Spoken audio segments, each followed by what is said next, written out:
अवकाश हो रहा है और सीबीएसई से एक पत्र आया है जो मैडम ने मुझे दिया है। उसमें 26 दिसंबर को वीर बाल दिवस के रूप में मनाने के लिए कहा गया है। क्योंकि उस समय विद्यालय की छुट्टी है, इसलिए उस कार्यक्रम को आज संक्षिप्त में मैं आपको बता रही हूँ। संक्षिप्त तो नहीं है बेटा, 2-2.5 पेज का है, ठीक है। जिसका शीर्षक दिया है इन्होंने 4 साहिबजादों की शहादत। शहादत माने बलिदान। यहाँ पर सिख और पंजाब का इतिहास 10वें सिख गुरु गोविंद सिंह के छोटे 4 पुत्रों साहिबजादों की शहादत के सम्मानजनक और दुखद उल्लेख के बिना अधूरा है। पंजाब में सिख शब्द की उत्पत्ति संस्कृत शब्द शिष्य से हुई है, जिसका अनुवाद सीखने वाला या शिष्य होता है। सिख एक समुदाय के रूप में शिष्यत्व की भावना का प्रतीक है। गुरु नानक से लेकर गुरु गोविंद सिंह तक श्रद्धेय गुरु द्वारा बताए गए मार्ग का अनुसरण करते हैं ये लोग। इन गुरुओं ने विशेष रूप से उत्तरी भारत के लोगों को एकजुट करने और सशक्त बनाने में महत्वपूर्ण भूमिका निभाई है। सिख धर्म के संस्थापक गुरु नानक जी धार्मिक और सामाजिक दोनों क्षेत्रों में एक क्रांतिकारी व्यक्ति थे। उन्होंने सभी व्यक्तियों की समानता की घोषणा करते हुए जाति व्यवस्था और रूढ़िवादी सामाजिक सम्मेलनों द्वारा कायम विभाजन और असमानताओं को खारिज कर दिया था। उनकी शिक्षाओं ने एक अधिक समावेशी और समतावादी समाज की नींव रखी। सिख धर्म के बाद के चरण में सिख दर्शन के भीतर एक मार्शल परंपरा ने जड़ें जमा ली। सिखों के 10वें गुरु गुरु गोविंद सिंह उस आध्यात्मिक प्रकाश जो गुरु नानक जी के साथ शुरू हुई थी और उस मार्शल परंपरा जिसे उनके कुछ पूर्ववर्तियों ने प्रोत्साहित और सम्मानित किया था कि परिणाम था। उन्हें संत सैनिक के रूप में जाना जाता है। अपनी युवावस्था में उन्होंने खुद को आत्मशिक्षा में डुबो दिया और इस विश्वास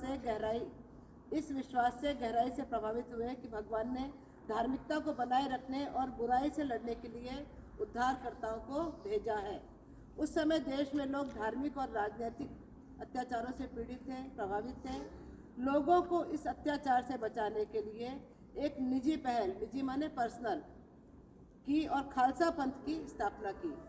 खालसा का अर्थ शुद्ध, प्योर, एक अवतार और सिख पहचान का संहिताकरण करने वाला है। उस समय के शासकों ने उसे अपने अधिकार के लिए खतरा माना। उस समय के कुछ अत्याचारी शासकों के खिलाफ उनकी 12वीं लड़ाई के बाद उन्हें आनंदपुर में अपना गृह छोड़ने के लिए मजबूर होना पड़ा।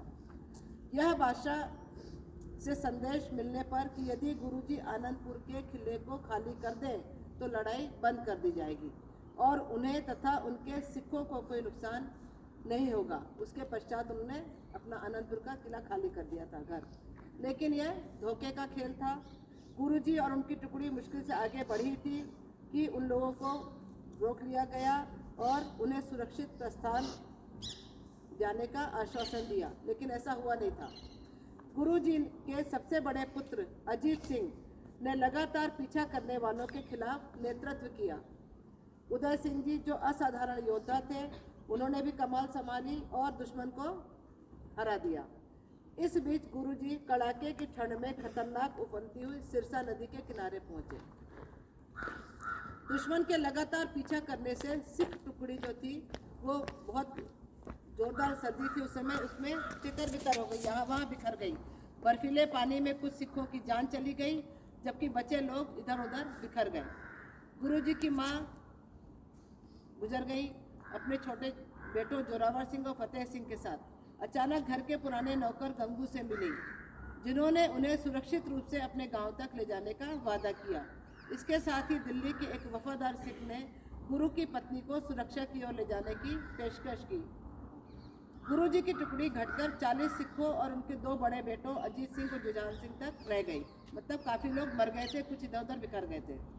दिल्ली से आए सैनिकों के साथ हमले के किसी भी अवसर के लिए उत्सुक स्थानीय सरदारों द्वारा गर्मजोशी से पीछा किए जाने पर गुरुजी ने चमकौर गांव में एक मिट्टी के दीवार वाले घर में शरण ली।